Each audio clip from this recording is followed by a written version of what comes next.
Drishyam style में झूठ बोल रहा आफ्ताब, जांच शुरू होते ही खांसने लगा। टेलीग्राफ टेस्ट के अंदर की कहानी क्या है, चलिए जानते हैं। दोस्तों, श्रद्धा हत्याकांड के आरोपी आफ्ताब पूनावाला सजा से बचने के लिए अब नए पैतरे अपना रहा है। उसने पॉलीग्राफ टेस्ट के दौरान बॉलीवुड फिल्म दृश्यम की तरह बड़े कॉन्फिडेंस से झूठ बोला। आफ्ताब ने पॉलीग्राफ टेस्ट के दौरान पूछे गए कई सवालों से पहले अनुमान लगाया कि उसके जवाबों का अभ्यास उसे ऐसे करके देना है। सजा से बचने के लिए आरोपी आफ्ताब पूनावाला आजमा रहा है नए पैतरे। पॉलीग्राफ के दौरान पूछे गए सवालों के जवाब की पहले से कर रखी थी प्रैक्टिस। बॉलीवुड फिल्म दृश्यम की तरह कॉन्फिडेंटली बोल रहा है झूठ। विजय सालगांवकर अपने परिवार के साथ पणजी जाता है, होटल में पाव भाजी खाता है, सिनेमा हॉल में जाकर सिनेमा देखता है, बाबा जी का सत्संग सुनता है और वापस आकर सबको सत्संग की कहानियां भी सुनाता है। पुलिस जब पूछताछ करती है तो विजय का परिवार बड़े ही चालाकी से ये सारी बातें दोहराता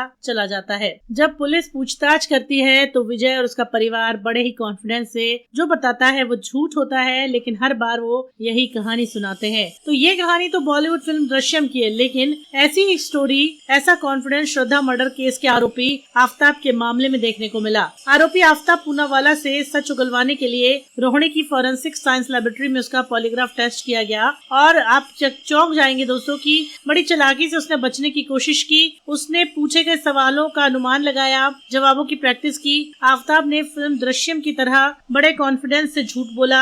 आफ्ताब ने दिलाई दृश्यम फिल्म की याद। जी हाँ, क्योंकि वो हर बार जो बात बोल रहा था वो झूठ थी।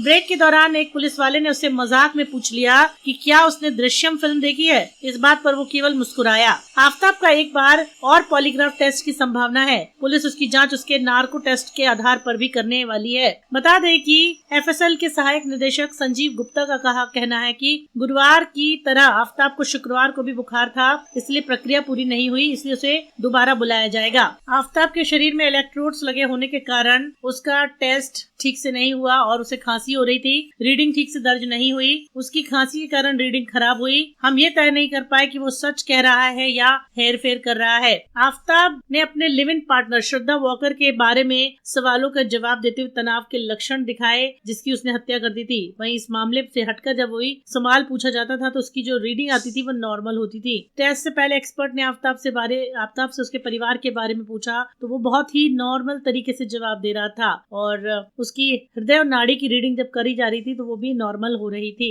अब विशेषज्ञ जो हैं दोबारा उसे बुलाएंगे और उसका चेक करेंगे, उसका पॉलीग्राफ टेस्ट दोबारा करेंगे। वो खांस रहा था, उसे बुखार भी था। इसी बीच पुलिस बद्री नाम के शख्स की जांच कर रही है जो छुट्टी के दौरान हिमाचल में आफ्ताब और श्रद्धा से मिला था। वो दंपत्ति के साथ दिल्ली आया था। वे किराए के फ्लैट में जाने से पहले छतरपुर पहाड़ी के डी ब्लॉक में उसके फ्लैट में रहते थे। पुलिस को दिलचस्प लग रहा है कि बद्री ने भी मई में अपना फ्लैट खाली कर दिया था। बद्री के मकान मालिक शेखर ने शुक्रवार को बताया कि वो 9 महीने तक घर में रहा। ये पूछे जाने पर कि किराएदार ने घर खाली क्यों किया, उन्होंने कहा कि बद्री के पास कार थी और मुझे बताया गया था कि उसे पार्किंग की समस्या है। पुलिस ने उस गली के कैमरों के सीसीटीवी फुटेज भी इकट्ठे किए हैं जहाँ पर वो रहा करता था। तो कितना सही है, कितना झूठ है, आफ्ताब किस तरह पुलिस वालों को चला रहा है, किस स्टाइल में झूठ बोल रहा है दोस्तों, ये सब कुछ एक बहुत बड़ी धांधली के तौर पर सामने आ रहा है। क्या कहेंगे इस पर, अपनी राय जरूर।